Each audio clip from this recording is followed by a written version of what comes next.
is on the phone with us. He has joined us now, and this person is now again approaching the intersection. You see that the people, they see it. We're going to get Bruce Thomas here in a minute. He's not here with us yet. But that was about as aggressive in a move that we've seen. One time passing on the right in the right turn lane, that caused a near collision. Now you see some aggressive lane changes and actually going through an intersection there when others were sitting still. So now we're starting to see a little bit more in the way of aggressive driving by this person. And see, now you're seeing an approach by officers quickly up on the just kind of the left rear of this person. So now they're moving in to the right, trying to pass another group on the right there. Again, using the right turn lane to get around here. We'll see if they try to continue on or actually make a right turn. So now an aggressive move through the intersection. You see one person yielding right of way, which is a smart move. But now you're starting to get into some traffic, and this driver is really doing the serpentine maneuver, trying to get in and out of traffic. Bruce Thomas is now with us.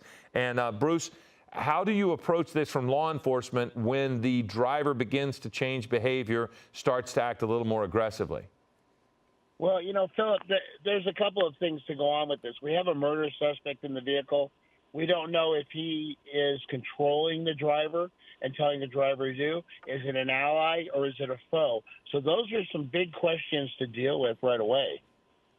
And you know, when it comes to a carjacking, that you might be willing to pull your pursuit back just a little bit. Yes. Okay. Well, look. You might not. You're going to have a bit of a delay, Bruce. Now we've got it into oncoming traffic, and he's on the rim. So we did see some smoke earlier. We thought maybe the driver had hit a spike strip. And so now that he's going the other direction, we can see that. So this vehicle is going to be not controllable. There's no rubber on that front tire that we can see. You also have LAPD Southeast Division in pursuit here. But for a moment there, the driver was into oncoming traffic, now back into the correct lanes here. But, Bruce, we have a vehicle that is going to be difficult to control for the driver if he chooses to go any faster. We've lost him a little bit behind the building there. But again, that was some aggressive action in that he tried to drive into oncoming traffic. But so even if you stop him, Bruce, even if you stop the person, because we don't necessarily know the relationship between the driver and the murder suspect, that creates a lot of unknowns for the officers. That's correct. There are a lot of unknowns about this. One is the vehicle going to become disabled, which it seems like it might. However, you are talking about a pickup truck with some weight and tonnage behind it, and it will ride on the rims that we've seen in numerous pursuits. So ultimately, when they get this vehicle stopped, it's going to be a high-risk traffic stop. You do have a murder suspect. They're not going to give up on this pursuit. Well, when you look at a car like that, how long until that, I mean, we've watched vehicles try to drive for a long time, but that front end starts to get really hot. That wheel that's running metal to ground, that just doesn't last very long, right? I mean, you're running at risk at fire for the vehicle too, yes? Yeah, that's correct, because most vehicles have braking systems in the front. And so when it gets hot enough, it's going to seize up, which will cause it to basically just stop running, and you're grinding down the rim to the actual part of the wheel well, and we've seen the vehicles get on fire. So this vehicle will end, pursuit will end with this vehicle being disabled very shortly. Okay, we have a difficult time now. Again, so much of what's happening with our coverage here is due to LAX. We are near, at least when it comes to flight paths and travel, we're near LAX, so it's difficult to stay right on top of this chase. Now, it does seem we can't see them. Now, that doesn't mean law enforcement, as Bruce mentioned, is backing off of this. It's just that we can't see them right now because with that disabled front wheel, so it was there we go, under the bridge. We can follow, if we follow police, we can probably follow the suspect. And there he is again, Bruce. So, but again, he's got rubber on the driver's side, but he is incapable of really holding that thing steady. And you're not going to get a lot of turns. Isn't that the most difficult thing? When you have no rubber, there's no right turn, left turn. You can still go straight, but and that's suspect. But the difficulty is any kind of movement side to side. That's correct. I mean, because the wheel is going to seize up and lock in a straight position. If he turns and it locks up and seizes, now you've got a wheel that's turned, and you're going to be grinding that down very quickly. But what you're going to see law enforcement, what they're doing is they're already on the radio talking under mutual aid to agencies in the South Bay saying, hey, we're coming towards you. We may need your assistance on this, including airship, LA County's airship. And ultimately, they probably have their SWAT team already on standby just for the terminus of this pursuit. Yeah, I was going to ask about SWAT team because we've now passed 104th Street there. As this slows down and as you are a little bit more deliberate in direction with this suspect, who again is a murder suspect, do your SWAT officers have an opportunity, yes, to get in front of this a little bit and start being maybe in a better position to respond very quickly as opposed to a high-speed chase? Well, here we go. Driving through an intersection with only one front tire with rubber. The rims are starting to show some damage there on that passenger front side as well. But again, back to the SWAT part, they're going to be in that area now, right? And much more able to respond very quickly when this ends. Yeah, they're getting all their assets in place. K-9 units, CNT team, crisis negotiating team, and SWAT team, including the Bearcat vehicle. They're all probably being spun up at this point and being sent in that direction, just in the odd chance that they are needed. And with a murder suspect, hopefully we always hope for the best, but you have to have plan B, that he's not going to surrender peacefully and quietly. Okay, well, right now the suspect in the wrong lane, driving into oncoming traffic, if anybody was coming that way, and he's now turned onto, it looks as if that might be Buckthorn, if I'm reading Air 7, our SkyMap 7 correctly. But again, a very deliberate turn, but not showing any signs of surrender, and now continuing the drive here through. It's in the South Bay area. We were at Westchester. We also were in Inglewood at one point. And this person, they are at where? LAX, did you say? We were listening to our producer. Yes, they continue to remain near LAX. And Bruce, that's behavior that is somewhat typical in that most chases will generally stay around the same space, familiar for the driver. Yeah, Philip, they seem to have a pattern, even though it's not a pattern, of in a certain geographic area that they may be a little more familiar with than just driving aimlessly.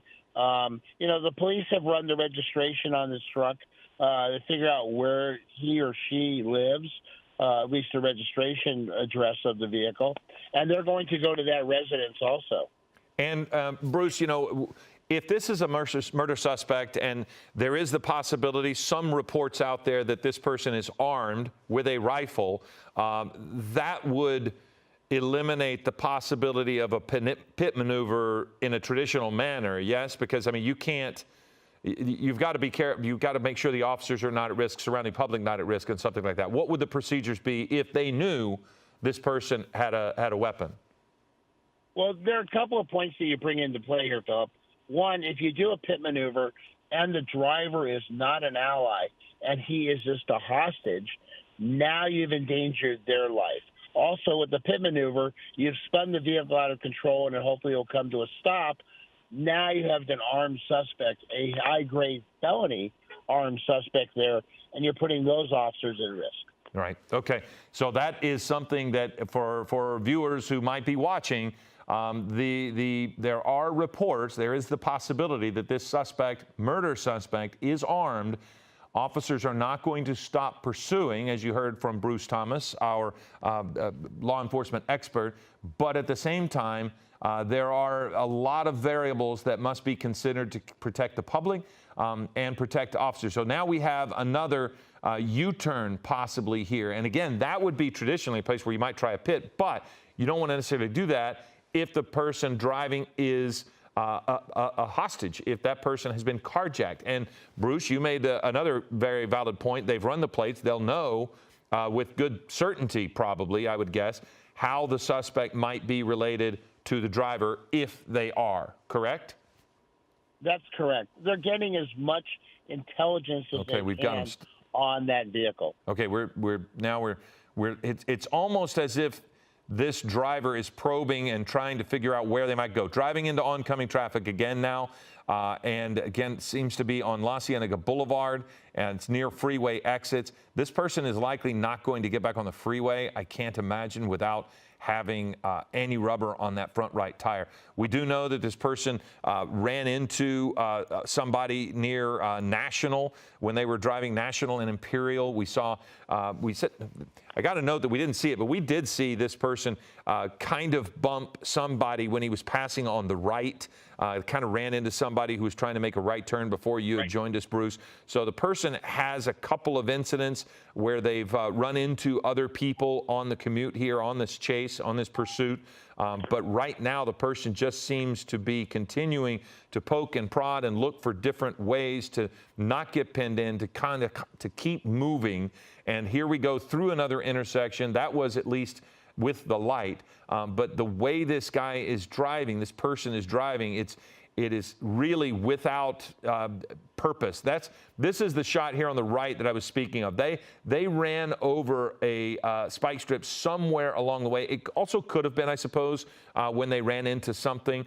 Maybe it wasn't a spike strip. But from the beginning of this particular monitoring of this chase, we've seen a disabled vehicle because it had that damage to the front vehicle, and then that tire, front right passenger tire, was slowly going flat, and then now is completely flat. There's no rubber on the rim, and you can see here on the right some of the moves from earlier, maneuvering through intersections, hitting people, making unsafe turns. We've seen driving into oncoming traffic, but not necessarily at high rates of speed. Right now, high rates of speed are not really possible due to the condition of the vehicle, but there are possible reports of an armed murder suspect in the vehicle. So how police approach this vehicle and try to get this to an end is still very much in doubt, because you have so much that we don't know, so much unsafe elements. If with an armed suspect, that Bruce, I'll bring you back in here. You don't want to get up in front of this person either. And the fact that they're going slower, you don't want to put officers in front of the vehicle, because if there is a weapon involved, that again puts them in the possible crossfire. Correct. You have that crossfire situation, which is something you don't want. The other thing, too, is if this suspect is armed, you don't want to force them into taking, in their side, deadly force action. Whereas we'd like to just end this peacefully. Surrender. You're not going anywhere. Give up. Hands up. Handcuffed. We're done. We really don't want to get into a shooting. And that, especially when you start to look at where he's driving, where they're going, that you don't want that shooting for any number of reasons, and not least of which is the community as a whole. You don't want anybody in that neighborhood. If it is a rifle that there is in that vehicle, there are so many walls that those shots could go through. It could cause, just collateral damage that you don't want. So as Bruce is saying, nobody wants a shooting here. Officers would love to see this end as quickly as possible.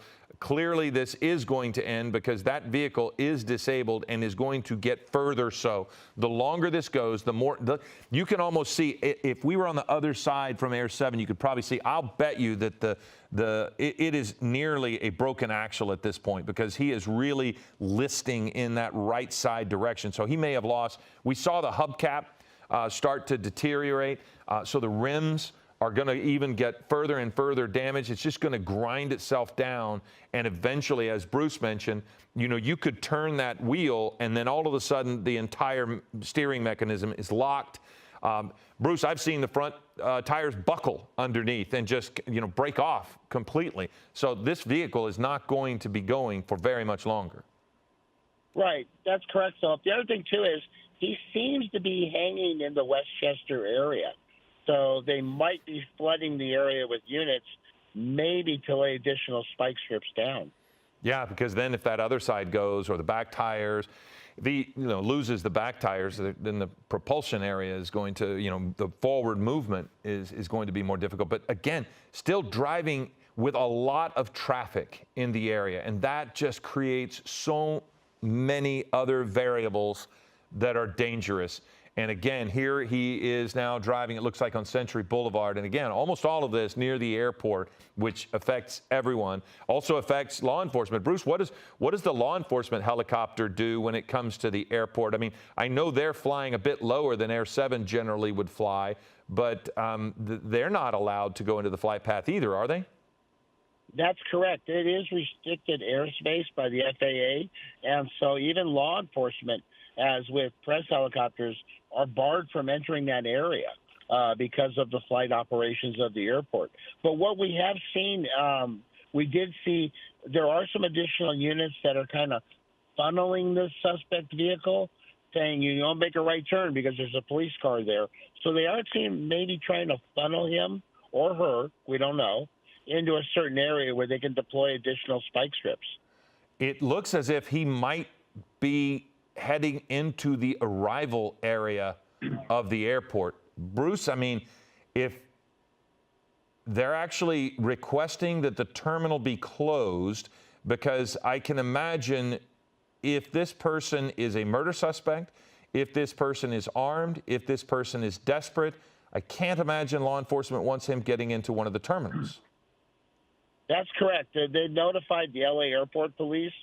They're probably on standby, maybe blocking some of those streets, hopefully. But if this person were to get into the terminal of the airport, this is going to become a huge, massive operation, not only on the inconveniencing of the passengers and the TSA and other personnel there, but the fact that the safety factor has just gone way off the charts. It looked as if under the overpass, the suspect was trying to make a U-turn and heading back in the opposite direction. Now, he's under that terminal entrance, it looked like to me. I cannot see. We'll just have to kind of look for law enforcement to see where they are, because that's the one good thing about this is the suspect is not able to go fast enough to be able to elude authorities. There he is there. You could almost see the traffic that was ready to go. There it is. Now you can see that other wheel. That's what I was talking about, Bruce. It's really started to list, and now it's actually at a 90-degree angle, almost a 90-degree angle to the direction the vehicle is wanting to go. So that's going to become a massive issue for the vehicle to continue to go forward. It is going to start to get incredibly hot, and it's, quite frankly, going to be causing a lot of damage to the road as well. Now it's broken off. You saw that wheel has broken off, and that's going to make it even harder to turn, and it's going to make that vehicle even hotter as far as potentially starting a fire. And yeah, and you're right in the heart of the LAX area, and that's just causing a huge headache for not only LAPD, but the airport police are going to get involved in this very shortly. Okay, and he is now alone in his lane here, except he is not nearly the amount of traffic, and somehow has continued to be able to maneuver. It looked as if that was the remnants of a spike stripper. He caught something as he had driven over. But again, this is a murder suspect that is in, we believe, the back seat, the passenger seat of this Chevrolet pickup truck, not driving. We have some reports. We have a belief that there might be a weapon in the vehicle. We do not know. We don't. Maybe law enforcement does. We don't know the relationship of the driver to the suspect. So we don't know how authorities might be able, they don't know if this is an ally or an adversary in the vehicle.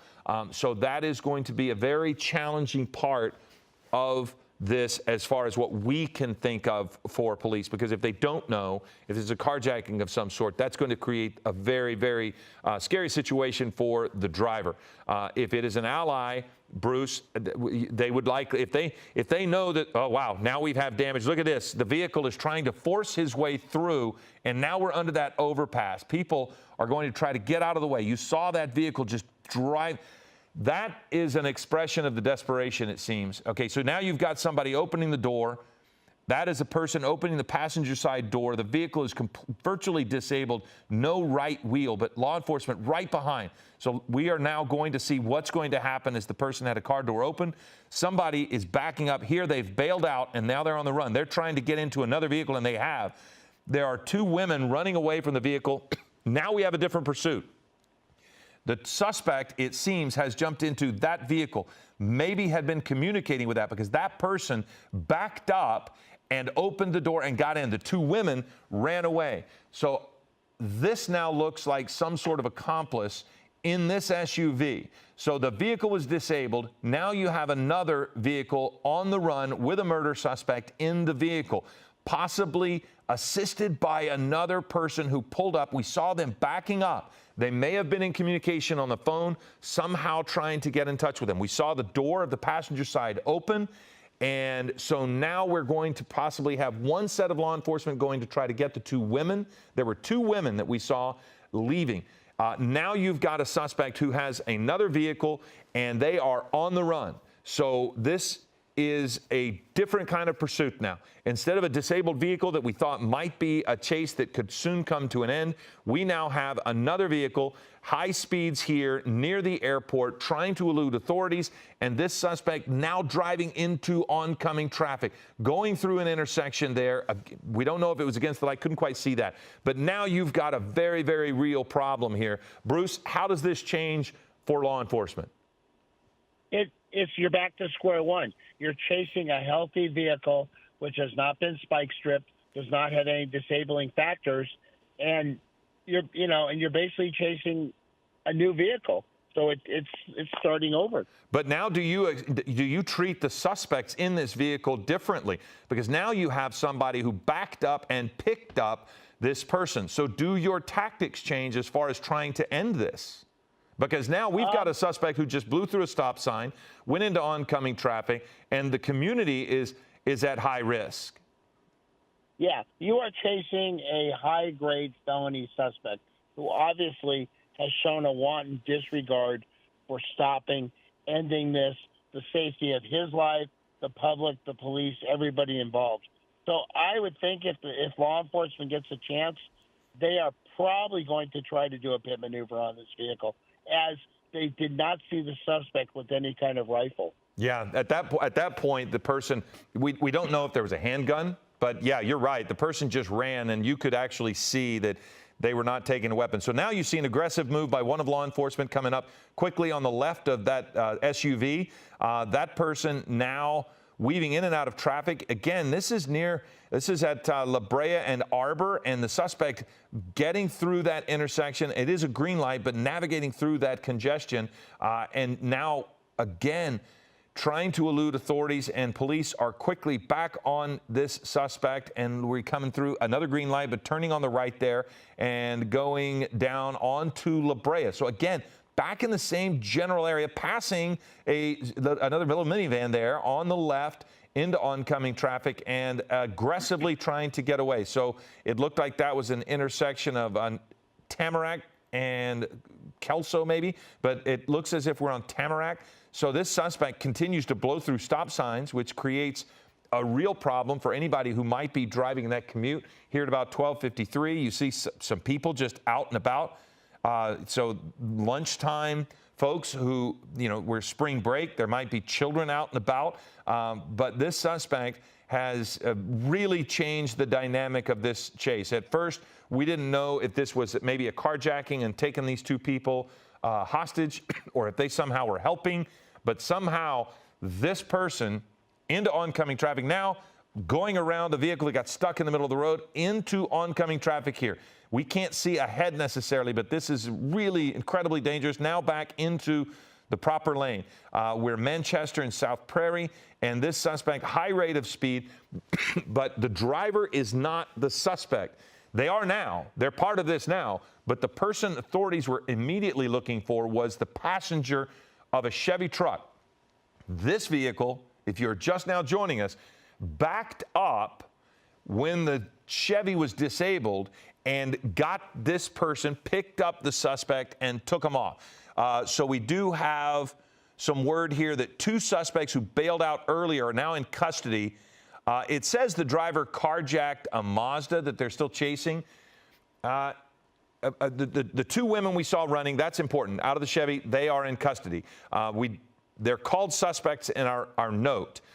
I'm having a hard time believing that this is a carjacking of this Mazda It very possibly could be, I suppose. But Bruce, when we were watching it, I think you saw it as well, it looked to me like the Mazda backed up to pick up this person. Yeah, Philip, that's exactly what I saw when it was re-racked. But they are talking to those women and getting information, see if they are related or if they know this person, and they're going to sort through that pretty quickly. The good news is that you brought up the suspect in that vehicle is alone.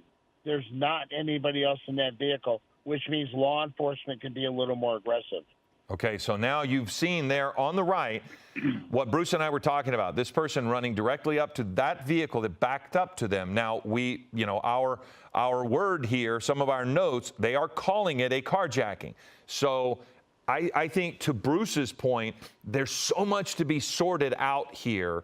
The two people who are in custody are being called suspects, but they're also going to sort that out and find out, were they allies or were they victims?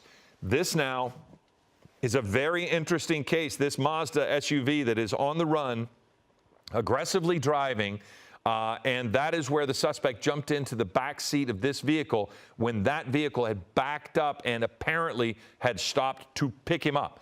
But we're now seeing, going through stop signs, we're seeing law enforcement get right up on the back of this Mazda. So how they approach this is going to be very interesting. A quick right turn here, now into either a side street or a parking lot. There you've got somebody with their lunch going into their car. That's what makes this so scary for the general public, is that this could happen and be up on them so quickly here, just going about their business. It looks as if we're parallel to Manchester. Is that what we're hearing? Or yeah, alley parallel to Manchester, and now we're turning back onto Manchester in the opposite direction. So again, law enforcement right on the heels of this vehicle, and because they are in that area, Bruce, they could possibly throw another spike strip with possibility, because they've stayed in the general area, correct? That would give them a chance to do it. Yeah, that's correct, Philip. Re-racking that footage of his suspect getting in that vehicle, you don't see the driver get out. You see the passenger open, but no one ever exits. So we might be back to square one with a driver and a suspect in the vehicle. Oh, wait, he definitely, actually, there might even be more people, Bruce. If you look at the vehicle, he gets into the back. Now watch the passenger side front open. So no one gets out there, and then the car drives away. So there could be two people in the front and one in the back. That's what I would surmise from what I just watched, unless somehow maybe the driver had reached across and possibly opened the door and pulled it back. So now you've got the wind. It looked like the passenger window is down. Either way, incredible what we watched in that moment, because, Bruce, I have to admit, I thought the chase was about to end right at that spot. It looked as if the suspect was kind of pulling over and this was going to be a standoff, and then he jumped out and ran straight to that vehicle. Again, law enforcement is calling this a carjacking. We have to wait and see how that develops, but it does appear there could be at least two, possibly three people in that vehicle, and driving into oncoming traffic again. So, Bruce, I assume they would, again, we're back to square one, except now we know that that suspect is not carrying a rifle with them. Right. And we are going to continually go with the fact of him being armed and dangerous, and being a murder suspect also. But, yeah, I think you're correct. I think there may be two or three people in that vehicle possibly. Which, again, with the tinted windows in the back, once it reaches its end point, that creates a piece of the puzzle for law enforcement when they're trying to secure the vehicle, trying to clear the vehicle, trying to know what they're facing. Because you don't really tell me the approach of law enforcement here, Bruce. You don't like the unknown when it comes to a standoff or engaging of a suspect. You like to know what you're facing. Yeah, that's correct. I mean, you want to control the situation, and you're controlling it, you're containing it, because you want to keep the unknowns from happening. However, the officers are going to have plan A, B, C, and D in this case when this finally ends.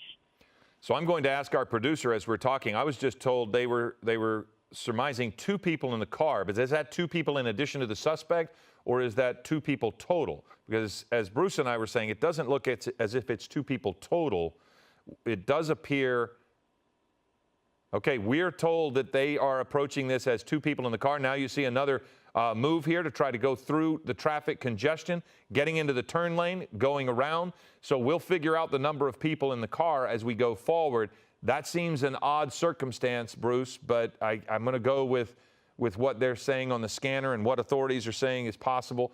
And again, they're calling this a carjacking, but from our perspective of it, it was a strange sequence of events to watch the vehicle back up and somebody jump in, and very possibly the suspect, maybe the driver was trying to get out of the passenger side. Maybe that's what was happening, Bruce, and the person said, don't you dare get back in here and drive. But who knows? They're calling it carjacking, and they're saying there are 2 people in the vehicle, but we'll say at least 2 people in the vehicle at this point. You see the vehicle once again, this Mazda SUV, once again still near the airport, still driving in the same general area. And did you see, wow, that was an aggressive move by law enforcement to jump up because it looked as he was trying to make that right turn again. That might have taken him in the direction of the airport. So now look at this, up onto the median, in the center of the vehicle, up or on the road, up on the median, driving down the left turn lane. Here we make a left turn right there, nearly hitting that vehicle, getting control back in the left lane and making that right turn there. So whoever's driving is driving aggressively to try to get away. Looks like they've now got into a parking structure of some sort. If that is the case, there he goes again. So they pulled into that lot and then came right back out. I thought maybe might be going into a building underneath, but again, back on the road, trying to get away. And we again have high rates of speed here. And again, if you're just joining us, we want to let you know this is a somewhat difficult chase to watch from Air 7 HD because of the flight restrictions that are happening near LAX. Here we go. Now we're into oncoming traffic. People have the right of way. This person driving through the red light, a person there in the sidewalk, in the crosswalk, stopping for all the authorities, and now that person is stuck as the light gets ready to turn green. Here goes the Mazda SUV trying to get away back on regular driving side, back on the right side of the road, but showing a willingness to drive through congestion into oncoming traffic if necessary, and at one point up on the median that was dividing the 2. Now that's interesting. Law enforcement getting on to oncoming traffic around the left turn lane to keep that person from going that direction. So Bruce, that's an example, it seems, of what you were talking about a moment ago. They are trying to get this person to go in a certain place. Yeah, that's what I think we're seeing is they are requesting additional resources from other stations, maybe even other agencies under mutual aid to get them, hey, block Manchester, block Florence, whatever street it may be, so we can kind of funnel this person into an area and deploy additional spike strips. And that's the thing. If they can get spike strips on it, again, you start to reduce the possibility that this might keep going. You can control the speed of this chase, which we've seen so many times, sadly, how this can end when the speeds get high and the suspect has a complete disregard for other people. So now this person is still able to drive at high rates of speed, has shown a willingness to kind of force. Well, when it was the truck, when they were driving the truck, that truck plowed through traffic, just bashed into and plowed through an intersection to be able to get to the spot where this carjacking occurred. So it was right before right here is what you're watching. Watch this. So the vehicle just plows through, and it was shortly after this we thought that maybe they might have a disabled vehicle and that this would end. And then that's when the suspects jumped out of the vehicle and one of them jumped into this Mazda that we're looking at here, this SUV. There were 2 women that jumped out of the truck. They have been taken into custody, whether they're being questioned, and we don't know their relationship to this person, but this person then jumped into this vehicle and someone else is driving. So the murder suspect, we believe, is in the back seat of this vehicle. We did not see a rifle of any sort, but now the person is trying to navigate through and against the light and now into the turn lane, trying to get around that box truck, which he has done effectively with the help of the box truck pulling over. So now you're back moving through pedestrian crossings, now going to have to pass the bus in the turn lane, narrowing the streets here, much more congestion. But again, near the airport. So this person has never really left this area. And that is why Bruce believes that they are able to get resources in place and possibly get a spike strip out in front of them. But Bruce, if he's continuing to go through the same area, he'll probably see that police presence begin to build as well, yeah? Yeah, that's correct. We saw that on a pursuit the other day on Channel 7, where they were just flooding the area with law enforcement and were able to close off intersections, funneling the suspect vehicle into an area that they wanted. Yeah, and if you funnel them into an area with with a cul-de-sac or with some sort of industrial complex, that's going to be much better. But every time he goes through an intersection, it just puts so many people at risk because this is a busy time of day out there. You've got a lot of folks driving around here at lunchtime. And so now you've got a guy willing to drive into oncoming traffic, potentially carjack this vehicle, alleged carjacking. It is possible. There you have another blocked intersection. Now on Manchester. So that's got to be an interesting thing in the vehicle. Every intersection that goes by when you might want to turn one direction and you can't because law enforcement's already there. Bruce, at what point does the futility of this begin to set in? But no, go back here, 7. There was a U-turn. They did a U-turn right there, just behind. There it is. Now they did the U-turn, and here we are. Great camera work. So the suspect was able to do a U-turn, and you see them there now in the left lane. Again, driving up on to the median into oncoming traffic. There's a man carrying garbage out of the McDonald's, and here we are in this area. Now we've got another right turn into oncoming traffic. No, that's actually, I'm sorry, that is proper traffic side, but you could see he was weaving wide, and I thought for a second there he was going to come across the lanes.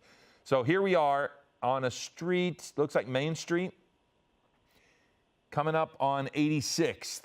So this suspect on a little bit of a street less traveled.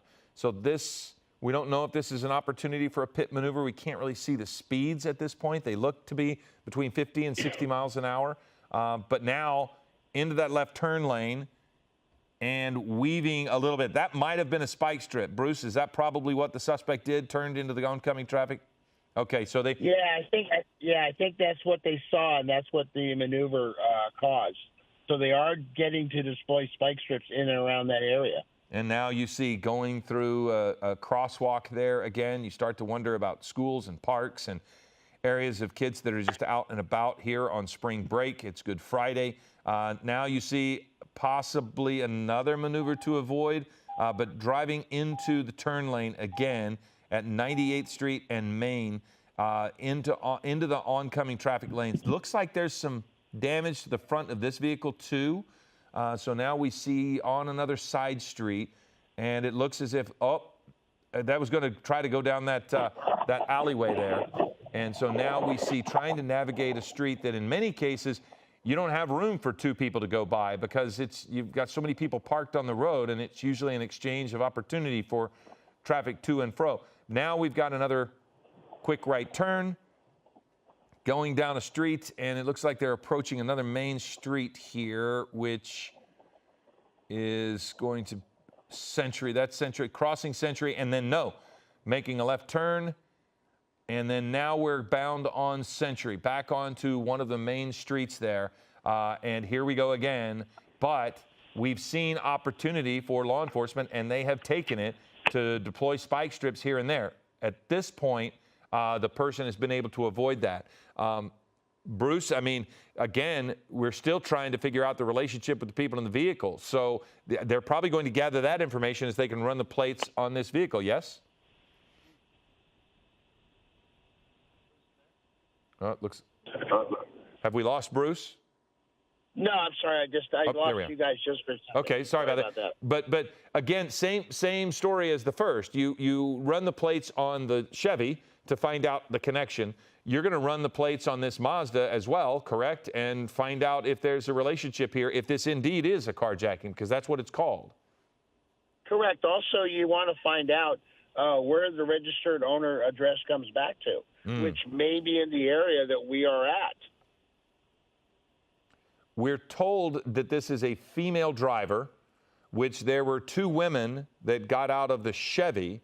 So if this is another carjacking, then he has carjacked another female as he did before, or unless those were allies. And so now we are about to see what goes on with this one. Again, driving in the same general area, murder suspect in pursuit or being pursued by LAPD, coming up on a red light here, slowing down for this intersection, which is good. But here we go, around the bus and then continuing on forward. So, of course, at least approaching the intersections with some caution, but still driving in the lane. Trying to see if that front passenger seat is a person in a white T-shirt, or if that may be something just laying there on. You see some hand movements, some gesturing by the person who's driving. Yep, it looks like there is a person in the front seat.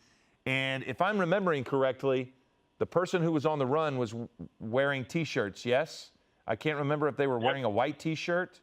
I remember they had dark hair. So maybe if we happen to see that as this vehicle got carjacked, but you see some hand movements there by the person driving. You see someone in the front seat.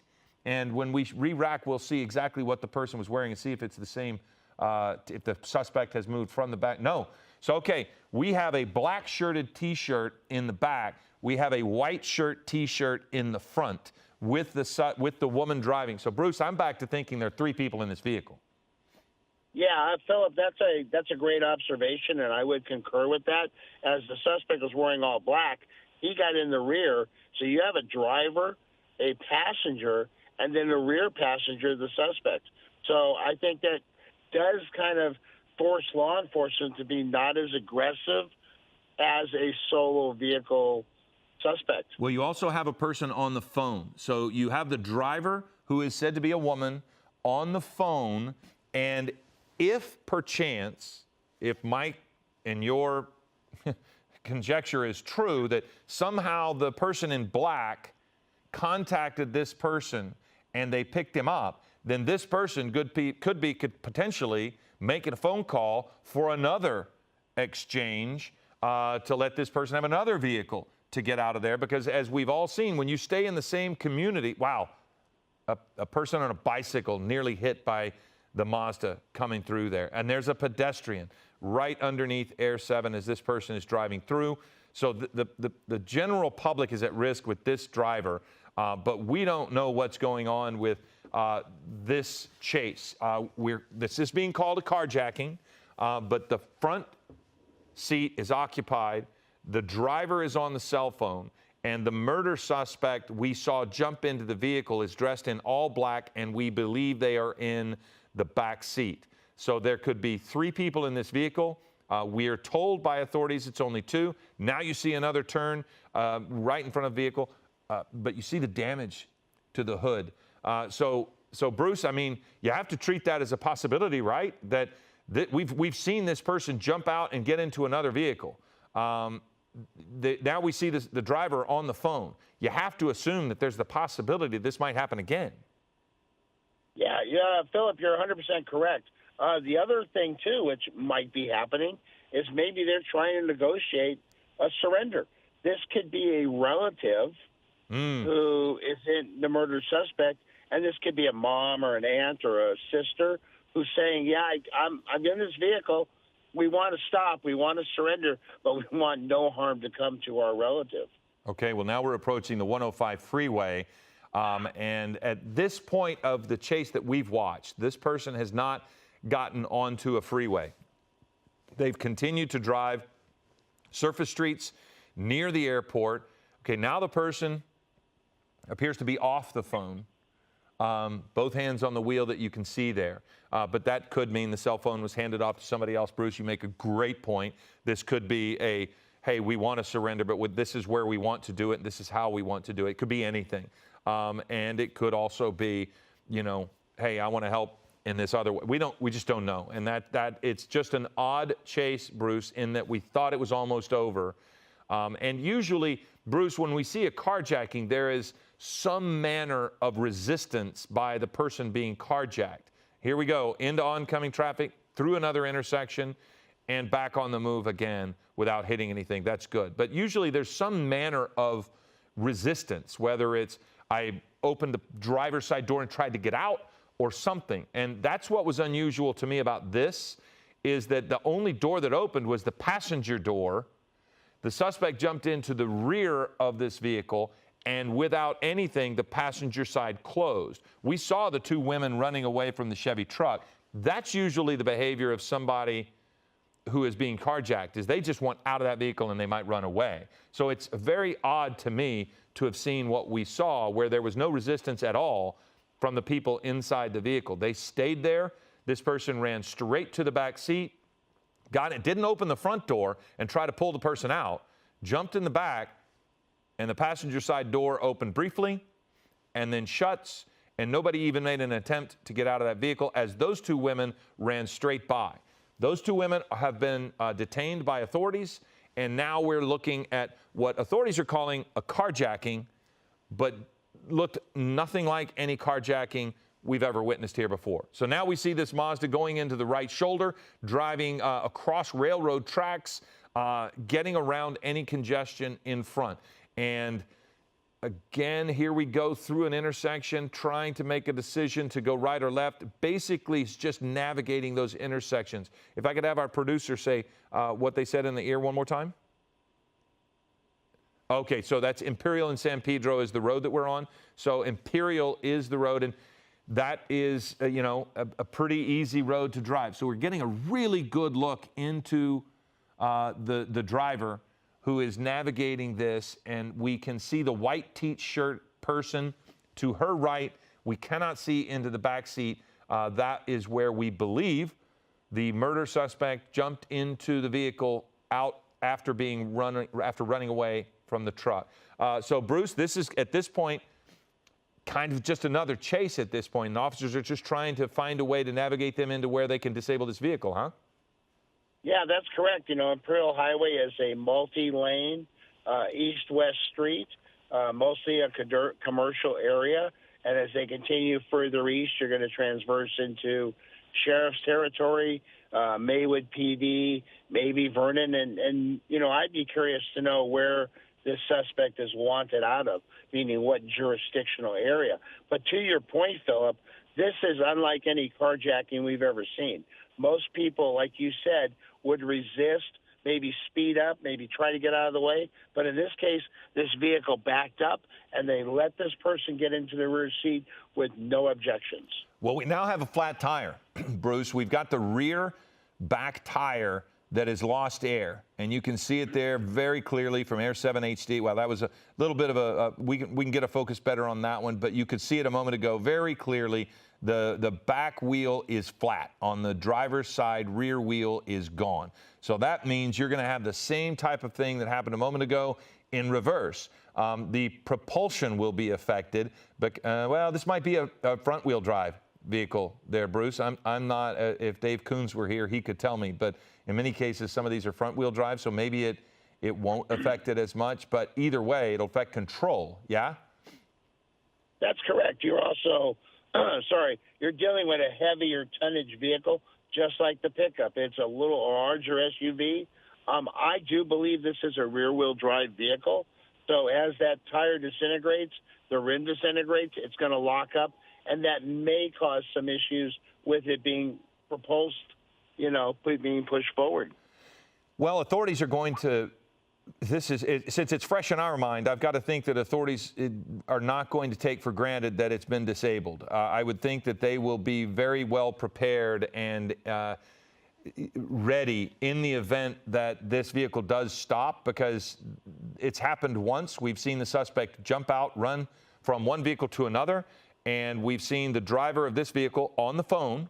So now we're about to see how long this Mazda will be able to run with a disabled rear left tire, just running a red light there. But it's a little less dangerous at this speed, Bruce, because not only is it you're not going through there with such surprising appearance to oncoming traffic, but you have 4, 5, 6, 7 police cars. You've got to think the commuters know now what's happening, because lights and sirens in that neighborhood are going to be resounding, and so they will probably see this coming. So here we've got a right turn, and they're now off of that. That was Imperial Highway, I believe, and now they've moved on to one of the side streets as well. It looks like 87th Street is what, or in that neighborhood, that's what that street is. 88, so they're 88. So Air 7 is above 87th.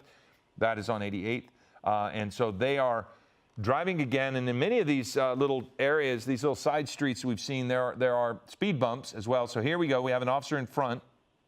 They've blocked traffic, and the person was able to go right on through. And we're seeing that more and more, Bruce. More and more often, we're seeing law enforcement at an intersection in front of them. And so that means they see it too.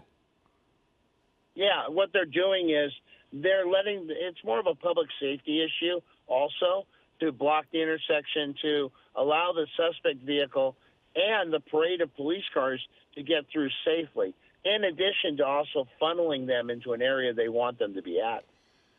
And right now, one of the reasons they wanted to funnel them in a place is so they could get spike strips out. Clearly, the suspect in this case avoided a couple, but did not avoid all, because one of them has flattened the rear tire. And so it might have even happened, Bruce, when on one of those efforts to avoid completely. I mean, that struck me as odd that it was able to disable the rear wheel, not the front. But it's possible, I suppose, that when she swerved to miss, that she didn't miss it on the back end, and that's what disabled that back tire. Does that happen frequently? Right. Yeah. Also, when you have a spike strip like this, it's a tack strip. It's actually 3 parts that will, as you throw it out. So you also have to retract it quick enough so you don't flatten the tires of the police vehicles in the pursuit. I actually had that once on a robbery suspect where I couldn't get it out of the way in time, and a police vehicle rolled over it and got 4 flat tires. So it's a real tricky maneuver. Well, we saw that in that barricade situation a couple of weeks ago, where one of the officers ran over it and disabled that vehicle when they had called out SWAT special enforcement or sheriff special enforcement, and had the suspect with the tear gas. So that was quite the day. And then now we have this, which is a very unusual situation. We don't know the relationship of the people in the vehicle, if it is a carjacking or if it was an assist. We, again, were watching a chase we thought was nearly over when a Chevy truck had plowed through an intersection with basically no front wheel. It was perpendicular to its way of travel. The wheel was about to fall off and collapse, but they were able to plow through an intersection and get forward enough that when they pulled over, they found a spot to stop. The suspect and the other people in the vehicle jumped out at that point. This is on the right where we saw it. They jumped out and took off running. The 2 women run down the alley. The 1 man jumped into the back of this vehicle. And that's when the Mazda took off. We believe there are 3 people in that vehicle. Bruce Thomas and I believe that. Now we are seeing the suspect live drive through an intersection against the light. So that was an intersection that officers were not able to get to. They can't get to all of them, Bruce. Do they just decide we're going to pick one that we can throw a spike strip down so it doesn't affect other traffic, and they just kind of, like you said, maneuver them to that place? Because they can't throw it down at every single intersection. No, you don't have those resources. It's kind of a hit and miss. It's like, okay, this guy is driving eastbound on, Imperial Highway. Any units on Imperial Highway, act up where you are, or maybe you're ahead, maybe you're behind. And if you have a spike strip, maybe you can deploy it. But everybody doesn't carry one, huh? Too. No, that's correct. We just don't have the resources for that. Okay. So anyway, and again, another part of this is, since this suspect stays in the general area, officers are able to block intersections and maybe not throw down spike strips, but certainly protect the general public as they can, because of this particular driver who now goes through another intersection against the flow of traffic, did not have the right-of-way, drove through that intersection on a flat tire. The best news of this pursuit, per se, is that this person is not able to go at the rates of speed they were going earlier. They've not gotten on freeways. They have stayed in the general area of 87th, Imperial, Century. There was one point with the Chevy truck that it looked as if this driver was going, or the other driver was going to take this murder suspect into the terminal area of LAX, but they did a U-turn, went back the general direction, and we haven't seen that opportunity again. It did seem at one point that the suspect driving right now, the person driving right now, might have had that as an idea, but officers quickly closed the gap and kept them from being able to get anywhere near the terminal. Now you see, again, that left rear tire starting to show some further damage, really not the smooth finish that you would normally see on a tire. So clearly it loses its air slowly, and it's lost it all. Now you're starting to see parts of the vehicle or something being thrown out of the vehicle. So now you have the passenger side window is cracked. We saw the driver's side window all the way down. This person now driving into the left turn lane to get around and then back into its regular lanes, splitting the two lanes here. Now you see vehicles in front starting to pull over smartly and get out of the way. But you have law enforcement, heavy LAPD presence right behind this vehicle. And but we do have a high felony suspect, murder suspect in that vehicle, and they are not going to just back off and let this person go. So here we are, into oncoming traffic, that person trying to make a left turn. There's a person using one of the scooters trying to cross the road with no idea what's happening. Again, Bruce, that's the kind of thing that I'm talking about. When they go through there with a flattened tire, it makes it a lot safer for everybody. Yeah, it does, because it decreases their speed. Also, as you get into these residential streets, some schools are still in session. Some only have half days. So the population is more out and about, which creates another issue for law enforcement with this pursuit. Yeah, certainly with Good Friday, a lot of schools, even if they are in session, will be out today. When I say that, I mean maybe they were in session until yesterday. Now you've got, and you've got kids there on the right waving to the person who is is leading police on this chase. But again, you can take a look at that back rear tire and you see it is down. It is completely flat. The front tires are okay, but if this is a rear-wheel drive vehicle, it's going to be difficult to continue moving forward as soon as the rubber completely goes off of that vehicle. The steering of it, Bruce, will be a lot easier with the tires on the front, but you'll start trying to accelerate, and it'll just make the rim disintegrate that much faster on that rear wheel if it starts spinning on concrete once the metal gets to the asphalt. Yeah, the spike strips are designed. They have like little mini, I'll call them straws for a better description. They break off and embed themselves into the tire, and it slowly allows the tire to deflate and ultimately disintegrate like we've seen, and then they're riding on rims. So it's also a safety issue that it doesn't deflate the tire right away, but this takes time. Well, I noticed that the driver had her arm out the window. I couldn't tell if she got behind the tree. I couldn't tell if she was dropping something. Okay, so she did. We're told that she dropped the bag, and now again you'll see some hand movements there by the driver. And so officers will stop and pick up whatever that bag was, and they will look into that. So what would be anything that might help in that circumstance, Bruce, when they drop some bag out of the window? Maybe there's a wallet in there. Maybe there's an ID with a valid address on it. Maybe that gives the officers some idea of, we're not going to where the registered owner is.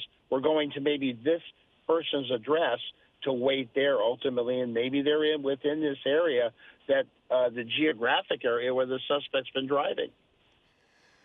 So the suspect, Philip. Yeah. I was just going to say, Philip, as we've seen in these pursuits, there's no rhyme, there's no reason. And they just go on forever because the suspects don't know where to go. They feel trapped. They don't want to just pull over and surrender. They want their last 5 minutes of freedom. Well, and this suspect has been now on the run for over an hour. This vehicle, probably 30 minutes or so. So we've had two vehicles involved in one pursuit of a murder suspect.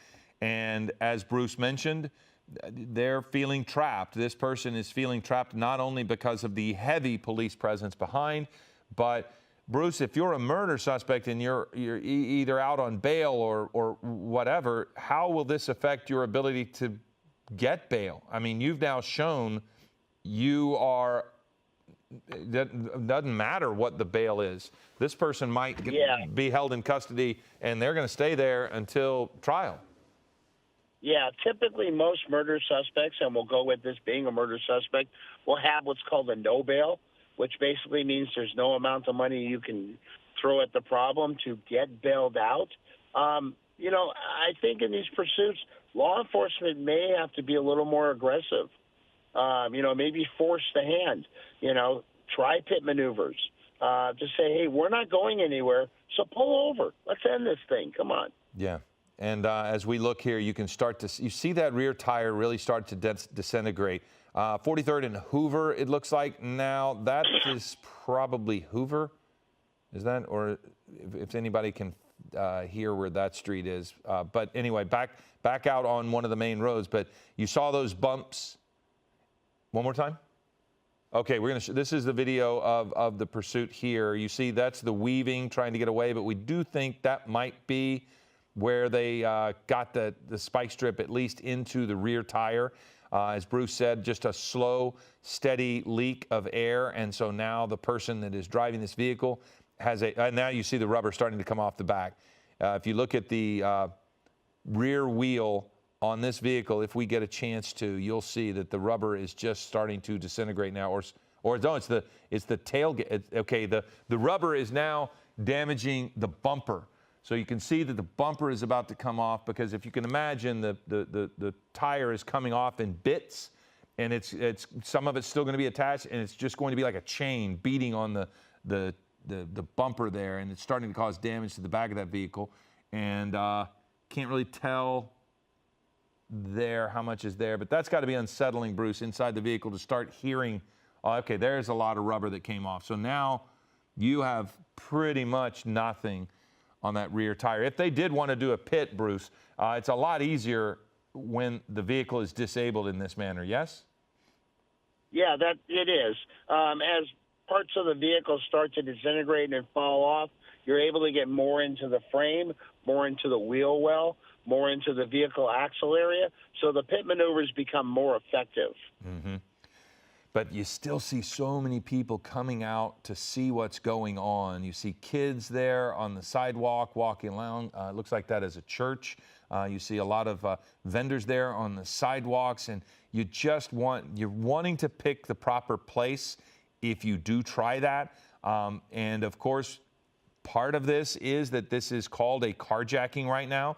So if that person was on the phone, so if that person had called authorities, then maybe they know the relationship of all those involved. Maybe it is still a carjacking. It did not appear as if it was to us.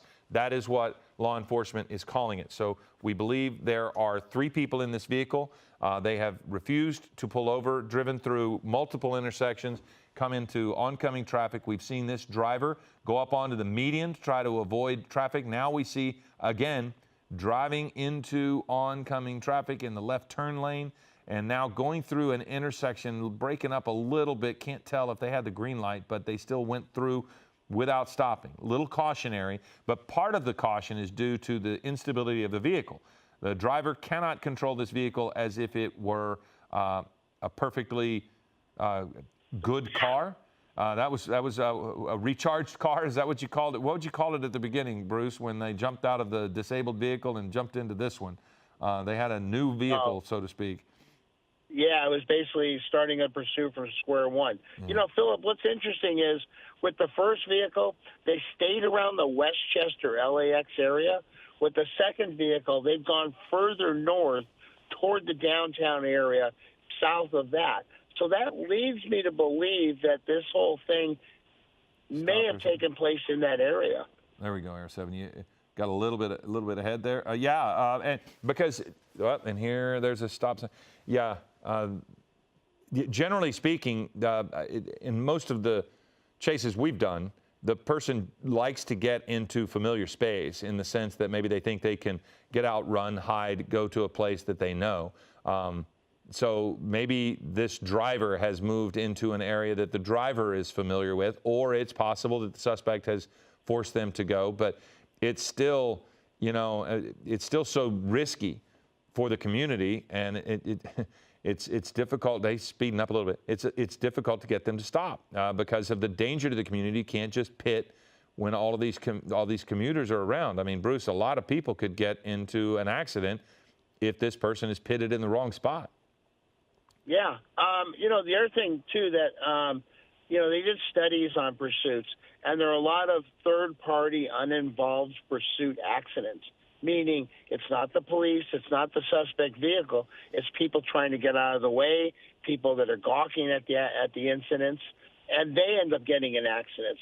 So that's the last thing we as law enforcement want also.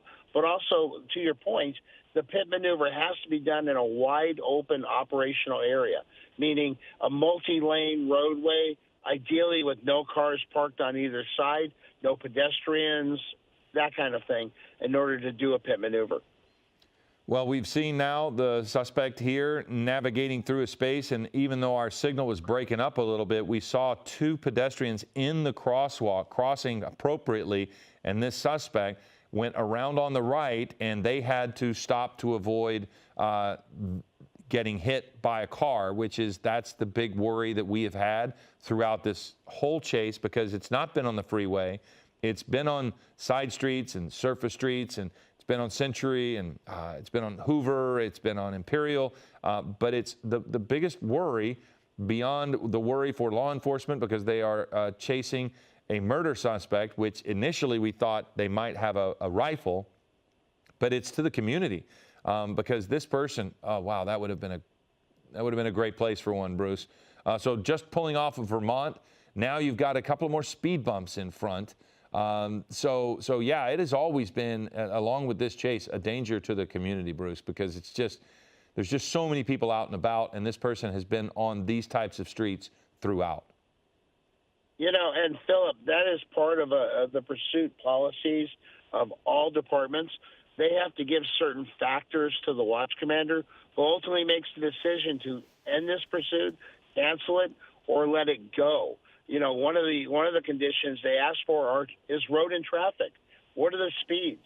And if the speeds get too high, it's not worth it. If the speeds in this case, which are more manageable, they're going to let the pursuit go. And the fact that you're chasing a murder suspect. Well, as we look at this street, Bruce, and with the presence of everyone, is this indicative that they might be willing to just step back and just follow until the car comes to a stop on their own? Because it did seem as if there were a couple of opportunities there where there were some open spots where they might try to pit this person, but they seem right now to be content to stand right behind and just let this thing play out. So does that tell us anything? I think maybe law enforcement realizes this is not going to end in any way, shape, or form quickly. So we're just going to have to stay behind and let this play out, whichever way it goes. They're not going to disappear from the pursuit. It's not going to go into a tracking mode. Right, they can't because it's a murder suspect, you said, yeah? Well, correct. You're looking at probably the highest grade felony that there is out there. Plus, in this case, they're chasing a carjacking suspect who is possibly still armed and dangerous, so they cannot allow this person to be out and about in the public. Yeah, if this is a carjacking, that could potentially be two carjackings, because, we don't know the relationship with the two women we saw get out of the truck. But if they weren't allies, they were carjacked likely. So there's a litany of charges that are involved with the person who we saw jump into this Mazda. But there will also be, what kind of charges are potentially facing anybody that might be assisting this person, if per chance this was not a carjacking but an assist? Well, they become accomplices, and carjacking is a felony, so they become accomplices to that. Aiding and abetting a felon in this case also, and any additional warrants or other open charges that they come up with relating to this pursuit.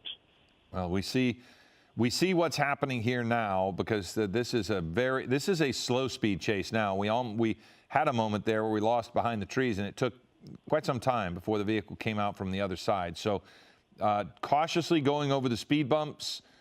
We don't know, but you can also see a lot of people coming out to take a look at things. You see just ahead here, there were people walking, and there's one there near the sidewalk in the front yard. There are a couple of behind a tree. So you're seeing more and more people coming out to examine what's going on. And the unknown of who the person was calling, where they might be bound. I'm not sure if maybe can Air 7 not continue in that direction? Okay, we're going to switch out helicopters as the person takes a quick left. We're going to quickly run to video if we can, and we'll show you kind of what was happening earlier as this Mazda, still with a disabled left rear wheel, is slowly still moving away from authorities, kind of picking up speed at this point. So we're going to have to change our helicopters here a little bit, but this is what makes Bruce and I think it wasn't a carjacking. The fact that this suspect ran directly there, the two women kept running by, and it was almost as if the passenger side was opened. Hey, you can get in. It was almost an invitation, Bruce, for people to get in that side, and they didn't. And that's when this person immediately drove away, and drove away without hesitation, Bruce. To me, that was also an indication that this person was involved, because they drove away, and they drove away with aggression. Yeah. Philip, I'm going to use my vast years of law enforcement experience, and you're using your standard issues of deduction. I don't think this was a carjacking. I think in this case, law enforcement calls it that, but I don't think that's what transpired. Well, what we're watching as this tape is before the vehicle was disabled. They were This is the kind of aggressive driving Bruce and I were talking about, making a U-turn, driving into left turn lanes, running around that box truck. Look at this, weaving in and out here. There were a couple of times where they almost hit and then maybe did hit. There is some damage to the vehicle. Eventually, this person was, I believe it was on Imperial. And Bruce had pointed out that when the spike strip went out, and when the law enforcement pulls it back sometimes, the suspect tried to avoid it. Here it is. They tried to avoid a spike strip, but we think it's at that point that when you pull that spike strip back so that law enforcement doesn't hit it, it sometimes gets the back tire. And we think that maybe somehow along the way, it could have been, maybe, Bruce, are there officers on both sides of the road? Maybe they threw one from our right on the screen, and so that's how it got the back tire. But do they throw it from both sides or just one? Yeah, that's entirely possible. I mean, typically, if there is a medium, obviously the vehicle is going to be on one side or the other. But in a wide open street, they may have deployed two spike strips, forcing the suspect to at least run over one of them. And in this case, the spike strip may have gotten that rear driver's side wheel. Well, if you look on the left side of your screen now, that is our second helicopter. Air 7 HD is back with us as we had to refuel one and continue the pursuit. So you see, we're trying to find it again as we continue to look at some of the video there on the right. But we'll get Air 7 back up over this, and we'll get an updated look at where this is. But we've got to believe that it's not going to be long before this Mazda faces the same fate as the Chevy truck, in that the rubber was pretty much off the wheel. So now we see law enforcement there live, and we'll probably see the vehicle coming up here just any moment. But the fate is going to be the same, because the rubber is gone from the rear wheel of the Mazda. So now you see them coming right into oncoming traffic, and the good news is that people have stopped at that intersection, but now they've made the turn and they are back on the road. And you'll see the heavy police presence. Everybody will be smart enough to just stop at that intersection. Bruce has made mention of it, and it is to be noted that at this speed, it's a lot better with the disabled vehicle because they're not going through those intersections as quickly and as dangerously as they were earlier. But once we get over it, you'll be able to not have quite the obstruction from the buildings. But again, we have a murder suspect here, and officers are not going to take back and just track this. They are going, Bruce says they are going to stay on this. And so, yeah, Bruce, we're being told now he's in the back seat, but we kind of saw him we saw him back there, and somebody's in the front seat with a white T-shirt. Yeah, Philip, looking at that footage again, it's almost like they were opening the front passenger door maybe for those two women that were running by. Yeah, that's kind of what I was wondering. And then they just kept running. But, yeah, I think when we look at it one more time, that person in the passenger seat opens the door right there and then realized no. And, again, that's conjecture. Bruce, we're not – this is just – looking at video, and this is not, they're not accused. The driver right now of the Mazda is considered, according to law enforcement, a carjacking. It's a carjacking situation, but that doesn't necessarily stop them from, they have to approach this vehicle as if those might be allies, don't they? Yeah, of course. I'm looking at the same thing you're looking at, and it just doesn't have the issue of a carjacking situation. It may be, and they're going to treat it as that until they know for sure it's not. But you're also going to treat everybody in that vehicle as a potential hostage also when the terminus of this pursuit happens. And so now we're actually able to see the vehicle driving there by the Food for Less with southbound Western. And again, Bruce, as you mentioned, heading right back to the 105, kind of going back to the area that they have been in. They're further north, as you mentioned. They're moving a little further north of the airport, but they've approached the 105 several times, just never have gotten on it. Yeah, they may be trying to go, maybe this person really doesn't know where they're going, and they're trying to get back to that Westchester area. Yeah. And so you could see the difficulty of that back wheel. I mean, it's gone for the most part. But here we are at 1:47. You're watching Eyewitness News. We have broken into coverage of this pursuit, which has been going on since we've been covering it since about 12:20. There have been a couple of instances where the suspect, whether in this vehicle or another, ran into people. But this part of the chase began when the suspect, which is, we believe, currently in the back seat, a murder suspect currently in the back seat, jumped into this vehicle after the Chevy truck that the suspect was in became disabled and took off with whoever is in that vehicle.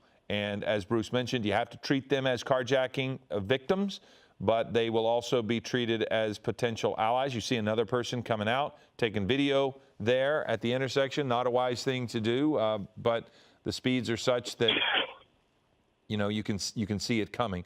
But again, Bruce, this is everybody in the neighborhood is going to know this is happening because it's staying in the neighborhood, and I've got to think it's quite loud with all law enforcement behind this person. Yeah, not just law enforcement, but you have air law enforcement, you have media helicopters. So there's a whole package that's going along with this pursuit.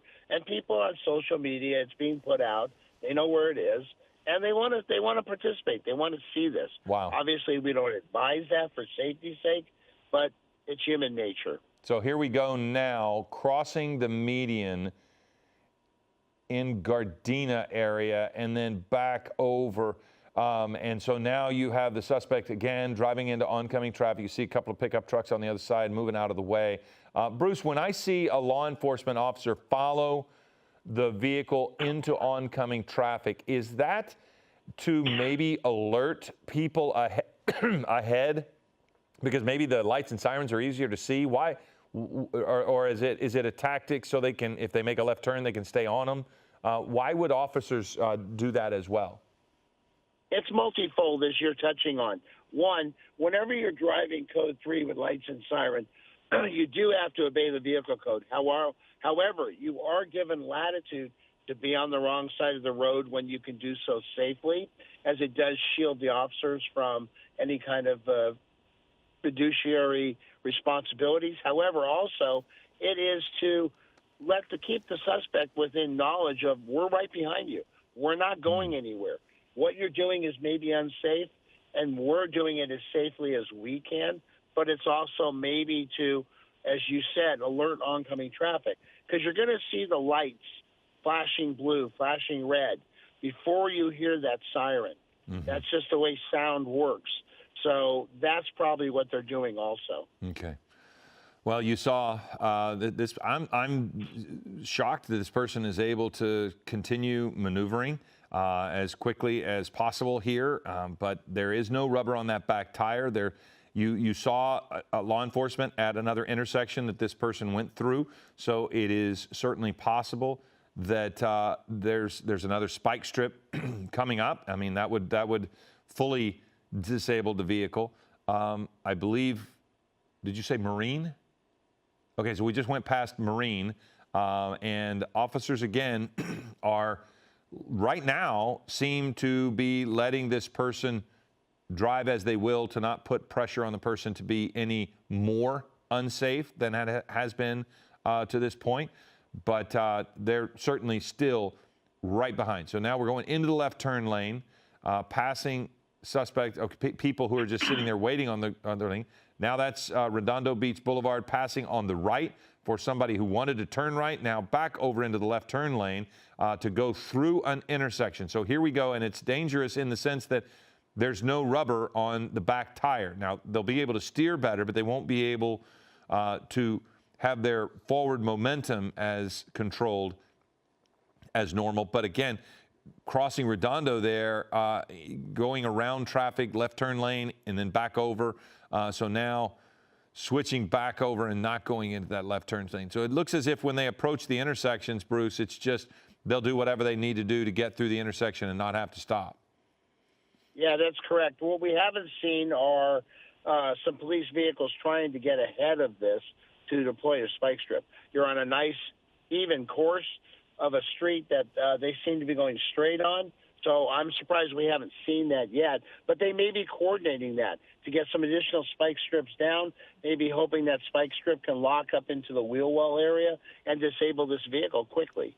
Oh, we saw that recently when the spike strip just completely wrapped around the tire, and there was just no way for the vehicle to go anymore. And that person tried. They tried to back up. That was the day of the inhalants, the nitrous oxide, and they just sat there for hours. But that vehicle wasn't going anywhere. And so here we are now with quite the different scenario, Bruce. The day that the person just sat there and continued to abuse the substance, this person just is refusing to pull over, and it is a murder suspect. And so that is a completely different animal. Now they have entered into Torrance. So we'll, each of these areas will have different tactics, correct? And so LAPD is going to be in charge, I would assume. But when you go into Torrance, now you have Torrance PD that's going to help, yeah? Yeah, all agencies are governed by, a pursuit policy, a general policy issued by the state of California. However, they do have uniqueness in their pursuits to allow certain other things. We've seen Orange County sheriffs actually ram the vehicle. I know that's not something we do in our major law enforcement agencies. The pit maneuver is probably as aggressive as we'll get. But at some point, I think you do have to be a little more aggressive and end these pursuits, because they go on for hours, the drain on the resources. And what we have seen multiple times, and I'm not bad-mouthing any agencies, but the information that they've been given has been faulty. Well, and now you see more people out there as they see it approaching. But yeah, when you talk about the drain on resources, Bruce, I think that's one thing that people need to understand, is that when you have this many officers tied up on one suspect, that delays potentially calls that are of life-saving nature elsewhere, because you're having to go from a further distance to get to that call, or maybe they're still getting the calls, correct? But it's just at some point, you can't have this many people involved in one pursuit and not affect the rest of the community. Yeah, that's correct. You're borrowing from Paul to pay Peter, in essence. In other words, if this was Southeast Division pursuit, well, how many cars do they have out there? Maybe 8. So they're probably all involved. And now here we are going into that was Southwest. that was bad. I didn't interrupt there, Bruce. But No. now they're on the 190, and then there was a into and here we are. When there's a desperation, when she starts to accelerate here, and the vehicle has less control with that back tire gone, but into oncoming traffic. So it just gets to, you start to think of people who are just, innocently standing by here, and this is a busy part of town. It's a difficult spot, and you've got this person. So crossing Van Ness now, and in the left turn lane, but so far has not shown, okay, now actually turning left. Usually this driver uses the left turn lane to navigate around congestion and then get back on to the right of way, but now making a left turn, and it looks as if I think, is that Van Ness that we're now, southbound Van Ness near the refineries is what we're, and so there you are. So there are spots around here where you can actually drive around nicely. You see the LAPD airship above. There might be spots here where you could get a shot at a pit maneuver because, Bruce, I think you make a great point that at some point it has to end. And, they're getting more and more information. The longer they follow, they're getting more and more information about the people in the vehicle. And let's look there. Can't really tell what oh, that's her hand. So that's just her arm on the wheel. But we're learning more and more about whoever's in that car, basically by running the plates. They'll know who the murder suspect is, and by running the plates, they'll know probably who the driver is and how or if they're connected, right? At this point, they've got information. And even through reverse directories, they may even be calling the cell phone holder and saying, okay, hey, let's end this. Pull over. We're not going to hurt anybody. We'll take you into custody as safely as everybody wants to be taken, and let's just end this. You're not getting away. But to your point, when around the refineries down where they are, those are wider streets, more commercial, more void of pedestrians and other hazards. So it's almost a perfect space to do a pit maneuver. Mm-hmm. And I believe I was told that they're on Del Amo now. So, but here's the thing: driving in the turn lane, driving right in the turn lane when it doesn't seem to be necessary, because you have space there now back into the regular lane. But maybe this road is a bit more difficult with a pit because you have all of the innocent, just the random cars parked there on the side. You don't want to cause property damage, but now we're turning right. We're able to stay in the lane that they were supposed to be on. We'll get a street for you here in just a second. But the suspect or the driver here, not at high rates of speed. So this is western Del Amo. This is west on Del Amo. So if you happen to be down near Torrance, you're going to see a heavy police presence. If not, okay, we're southbound Western. We were on Del Amo, turned south on Western. But not just for the immediate pursuit. You will see in the neighborhood officers who might be blocking the roads, might be in front of this vehicle. So if you're anywhere in that area, there's going to be a heavy police presence, and you'll be aware of it. But we've been following this now for a couple hours. We're coming up on an hour and a half, it seems, entering an intersection here, and that is a red light. And they are going through Torrance Boulevard against the red, and everybody there seemed to see what was going on. So that's good news. It seems as if they're enough ahead of this that they're able to stop traffic and let people know to not drive into these intersections because this person is not stopping. But this began with a Chevy truck with a murder suspect. You're watching Eyewitness News. By the way, this is special coverage of this car chase that has been ongoing now for about an hour and a half. So we thank you for letting us interrupt programming to let you know what's going on here. But this is a murder suspect who is putting the community at great risk. Now we're entering an intersection here with traffic that has not been stopped.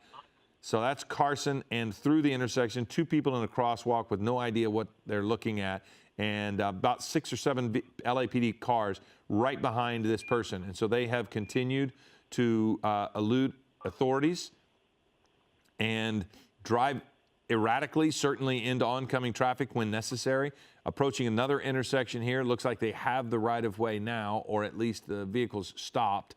So we're seeing, for the most part, people involved in this pulling over. We haven't seen anybody really stubbornly refuse to get out of the way or try to get involved. Now a left turn here. Okay, but this is a different part of town, Bruce. This is not a part of town that they have been. They haven't been in Torrance. They were in they were in the Westchester area. They were in near downtown. They're in Harbor Gateway now. So technically, this is Harbor Gateway. So again, maybe they drove to an area that they wanted to get to, but they might just be in an unfamiliar area, and that's good news for law enforcement when they're not in familiar area, right? That is, because they're not trying to go into an area where there are friendlies or relatives that may interfere with the end of this pursuit. You do have other agencies like Torrance, maybe Redondo Beach, Manhattan Beach, that are on standby for this, just in the odd chance that the pursuit does transverse into their area. And Torrance PD is actually a very aggressive agency. So at some point, LAPD, they're not going to relinquish control of this pursuit, but I'm sure they're getting a drain on their resources to that point. Somebody was trying to talk in my ear, Bruce, and I think they're heading towards Carson now. So I'm sorry I missed the last of what you were saying there, but we continue to follow this. We are now at 2:01, and we are interrupting programming. We will, of course, let you know when General Hospital will air in its entirety. We're following this due to the danger to the community because there is a murder suspect in the back of this vehicle. There are probably 3 people in this vehicle. We've confirmed through LAPD that there are 2, but it does appear as if we've seen 3. In a previous vehicle that this suspect was in, we saw 3 people, 2 women. They have been detained by authorities as they try to determine how those people were involved in the initial chase. But the suspect here is, they were on 223rd, and now they're in Carson, heading on Vermont. So Vermont is a familiar road that we've been dealing with so far, Bruce. So maybe they're southbound. So now maybe we're kind of beginning to move back into areas of familiarity for the driver. Yeah, they may be heading back north to get back over into that Westchester area, or maybe even the area south of downtown. But I think LAPD is definitely weighing the opportunities to do a pit maneuver and end this pursuit. We're getting word maybe they might be heading in the direction of Long Beach. Sometimes it's difficult to see, but they're on Vermont, and so now you see that person trying to move out of the way. Very, very slow now. Have really gotten a lot slower here. The speed is going to be affected by the inability of anything on that back. So now we have a person getting out. This is so dangerous. The person is out. The vehicle is now not being checked. So Bruce, there were 2 people, and he was wearing a white T-shirt. That's the suspect that we saw. So he's taken off. One person is running away. This person is now on the run. That is, we believe, the murder suspect who initially got into that Mazda, and he had jumped somehow into the front seat. He is running from authorities down the sidewalk. They will be able to know where he is. Okay, now he's got his hands up, but still running. So let's see what ends up happening here. He is running out of gas, it seems, in this circumstance, getting exhausted. He's coming up to someone's house. Now, this is a potentially dangerous situation if he can get into that house. They have 2 men in front who have moved out of the way. So officers are now trying to get the suspect to get on the ground. These 2 people have walked away. The suspect looks to be in front of the garage behind those 2 vehicles there. They're trying to get him away from that, I would assume, Bruce, and it looks as if he's refusing to obey commands. He is certainly not getting down on the ground. You can see his hands up, but he is not doing what they say at this point. You see less than lethal there in the man's hand in the back. It looks like, or could be a green weapon there now. So some of the officers do have guns trained on this person, but he's not turning around. Bruce, should he be on the ground now or turned around? What do you think the officers are trying to get him to do? You know, they're probably trying to get him to lay on the ground. So at that point, they can proceed with taking him into custody with some control, pain compliance holds, a knee in the small of the back, grabbing a hand, putting it behind his back to handcuff. And that is what they've done. So he did go and finally comply, and he is in custody now. So it does appear, after our conjecture that there might be 3 people in the vehicle, that it does appear there were 2. So he was wearing a black sweater, and we were seeing his white T-shirt in the front seat. We did see a woman get out of the vehicle, and she ran away while the vehicle was moving, which, of course, brings back horrible thoughts of the incident a couple of weeks ago where the person got out of the vehicle at about 50 miles an hour and deceased. So this woman was able to get out of the vehicle. You see now they're going to try to clear the rest of the vehicle and make sure no one else is in it. The car did come to a stop there on the center median. Vehicles are still able to get around. We're just going to stay with this just for a second to make sure that they can clear the vehicle. So 2 people were apparently in that vehicle, as is what authorities had said. So we thought that somehow there was another person in the vehicle, but it wasn't.